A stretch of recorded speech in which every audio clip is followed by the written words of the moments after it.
Did it seem unreal? That, Always. I mean, because this is a boyhood dream. Every night. Like I said, the city's so nice, they named it twice, New York, New York. Marbury to the basket, puts it in. Beautiful drive from Marbury. Marbury inside, goes right at Garnett. Oh, what a play from Stephon Marbury. As soon as you get next to the building, your body's already charged up. And when you get on the court, you're just playing with that zip. It is so good to see you, man. It's so good to see you. So good. And you know what? Do you remember this? The very first interview. Wow. This is you in your teacher mode right here. Because you was giving me game, too. It just was a wonderful, wonderful opportunity to sit down, and you were like a sieve. It's like, what? How? What about this? You had questions and the whole thing, and I think we bonded at that point. And this is 30 years ago. We're still here. We here. You know what, the other night, tell me what that welcome at the Garden, what'd that feel like? It was like being whisked from off of a spaceship coming back home. And people like, we've been waiting for you to come back. You here, we know about your journey, we heard what you did, 14 years someplace else. And it was a lot of love. It was like being rewarded. Because New York is my big brother. Like, New York can whoop my butt, but someplace else, they can't do that.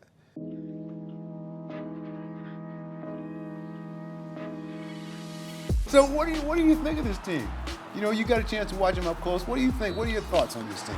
The Knicks, I'm like, wow, these 3 college players from Villanova who won a championship. I said, this kind of nucleus is kind of nasty. And they ferocious too. They not like, they're not punks. No. No, they're not they punks. Used to winning too. They used to winning. Yeah. They went to college and won in college. They know won. what that's They about. know. Yes. They know on a college stage on how that hype and that love feel in that space. Mm-hmm. And now they're in the NBA, and now they want to enjoy that and what they enjoyed in college. Because college basketball in America, it don't get no better. Right. Period. They have that space in the college space, and now they're attracting and flirting with NBA space, all 3 of them. The roommates. Yes. I mean, it's crazy. Together. Tell me about Jalen Brunson. What makes him so special? One, he has everything. I love the fact that his father is right there. Because it's like, it's a mirror. Like, I can see his father's game, and then I can see where his pops was like, all right, son, now you just go ahead and go do what you need to do. Right. You know what I'm saying? Yeah. Like, you got the base, you got everything. So now he's like creating on the court every moment. It's like watching him become something special right before our eyes, but because we're in New York, it's magnified. But he's doing it consistently. His attitude. There are certain athletes that play hard and they can deal with losing. He can't deal with losing. When I think of people that can't deal with losing, I think of Michael Jordan, I think of Kobe Bryant, I think of you. Losing just doesn't work. Yeah, it don't That's work. where he comes in. Yeah, he has that. Yes. He has that spirit. Yes. And that spirit is something different. And it's affecting New York. Yes. And it's spreading and it's positive. That's Yeah. the best part about it. It's positive. So it's having a positive impact on the culture and showing, what is the makeup of New York. Because everybody always look at New York like, oh, well, can this mess up? Yeah. I'm a New Yorker. I know. Like, are we gonna teeter with this? No. I'm looking at it and I'm seeing it and I'm like, they want to win a championship in New York because they know if they win a championship in New York, I don't even think I'm ready for that. I don't think I'm ready for that. I don't think I want to go outside. The bragging, forget about it. Yeah. You're going to think we won 10 championships. Absolutely. But that's what it is. That's New York. It's Yes. what it is. You Yes. got to be, you get it. Basketball, always a big part of your life. Yes. Yeah? How? Why? What was it about it? All my brothers played. I was basically a basketball kid project. They put me in the crib. They took a little ball. They put it inside the crib. They watched over me. They looked. They said, oh, he's playing with the ball today. Oh, he moved the basketball from the right hand to the left hand. Oh, he did that kind of fast in the crib. Let's take him out of the crib and let's see how he worked. Right? So now, oh, he's dribbling the basketball right now. He's 2 years old. Oh, he's shooting the ball inside the hole at 3. My brother held the ball out. He said, you see this ball right here? It'll take you all over the world. And then he'll drop it. And it did. It did take you all Come over on, the world. man. They got me in China. Ni hao, 我是马布里，我爱中国，我爱New Yuan. You know what it is. Yeah, I know the ni hao part. Yeah. You went to Lincoln High School. Senior year, you won Mr. Basketball for the state of New York, which is huge. Your first team parade All-American was a McDonald's All-American. And when you were a senior in high school in 1995, you played in a title game at Madison Square Garden. Yes. And Lincoln High School will win the 1995 PSAL championship. What was that like? Did that go through your mind when they were giving you a standing Everything. ovation the other night? All of about your it. first time you played there? All of it. I've won there. I've lost there twice before I won there. But playing there, the dream is... You don't understand. I lost in the Garden. I laid on the ground. If these people know, they watched me lay on the ground crying. They probably some of them was crying like that poor boy. He wanted to win so bad on this court. Yeah, but you know what? If you don't have that, you never who you are. This is what I'm trying to tell you. Yes. So then when I finally won, if you see the time when I lost and then the time when I won, you see it looked like the Holy Spirit was everywhere. I'm talking about people was falling out. It was like we won the NBA championships and I was like. In the Mecca. In the Mecca. Yes. So, you know, winning here and then playing here, I played in college against Iverson. Classic game, and then coming here and playing, I'm like, I didn't bring a championship, but I brought a lot of love here. So you grew up here. You grew up watching. You Yeah. saw all the things that happened over there. There you go. All that stuff. The dream, when you dreamed of being a Knick, because that was your team. There you go. Now, all of a sudden, in reality, you are a Knick. How'd that feel? Okay, so the board outside, right? Yeah.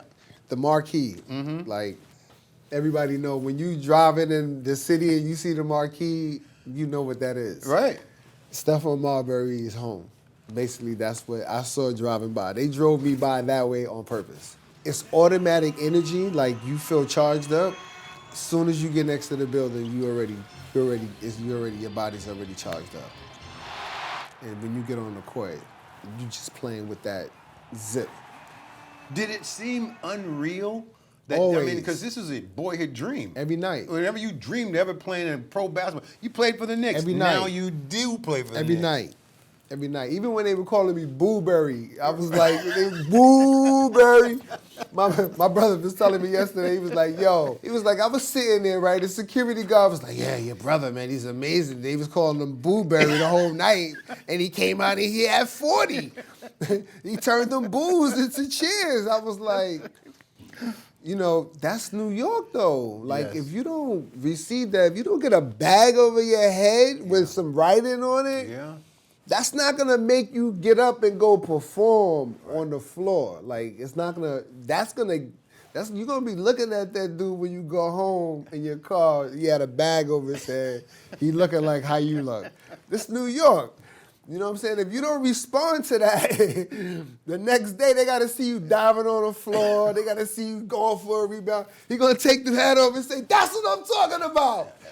Keep going. Right. But that's all inside of you. That's New York. Yeah. Yes. It's right. And Yes. it pulls, it extracts. Yes.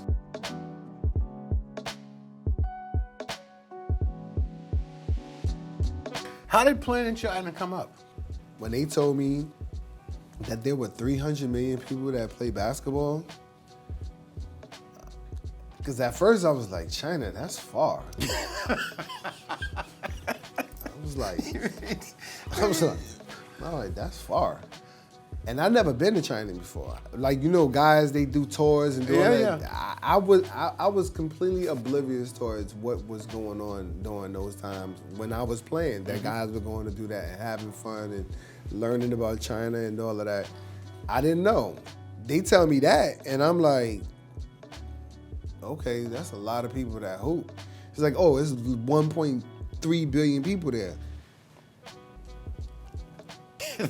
That's exactly how I looked at it. I was like, 1.3 billion people? I was like, is that really even possible? I was like, it's not even that many people here. It was like, yes, it's a lot of people there. I was like, I think I might wanna go to see that. And then I went to my mom and I was like, Mom, I got an opportunity to go play basketball in China. She was like, well, that's far, but God is everywhere. So you good here, you good there. She was like, if you want to go, go. I took a month to myself to think about it. I prayed about it because I was leaving my family. And then I left. How was it adjusting to life in China, though? How was that making that adjustment? During that time when I left, I was depressed. I was all of the different things that I was going through. I was like, I need a new scenery. My friend was like, you need a retreat. I was like, a retreat? He was like, in the moon. He's like, he said, you need to go away. You need to do something. And I was like, you know, it's a lot. My dad died in succession. My coach, my aunt, my dad. 1 week, second week, third week. I'm like, oh, come on, man. Going to China was like, it was the best thing that ever happened to me.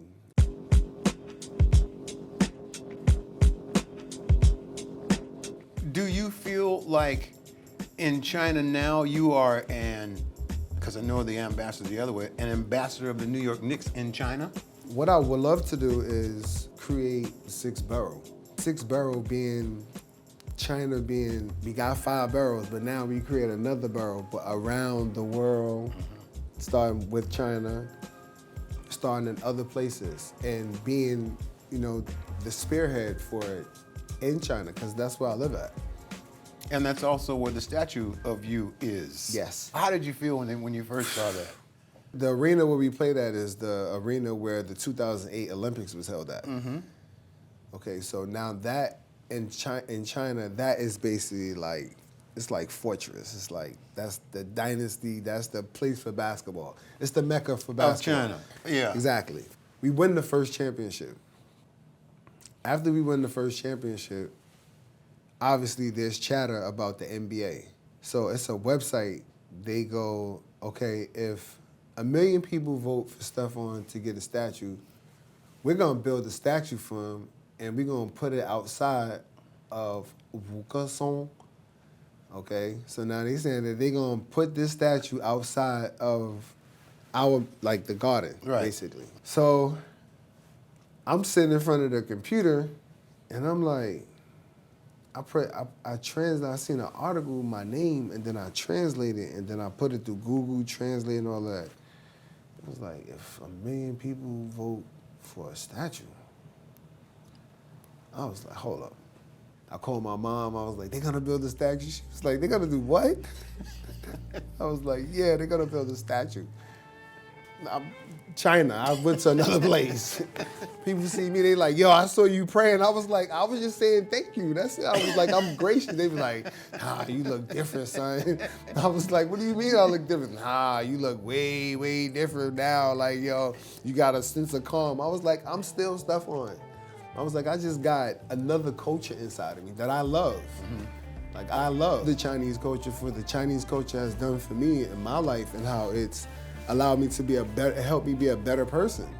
So if it helped me be a better person, and I'm telling you that, and it's all love, that's it. It's over. Yes. I think the thing that really warms my heart to see what you've been through and who you are. Because you're the young man that I met 30 years ago. Yeah. But there was a journey to get there. Yeah. But as you look back at it now, it was a wonderful journey. Yeah. You know, a wonderful journey. Yeah. And it's just good to see you, good to see how you handle everything, and you my man. Thank you so much. I appreciate that. That means a lot coming from you.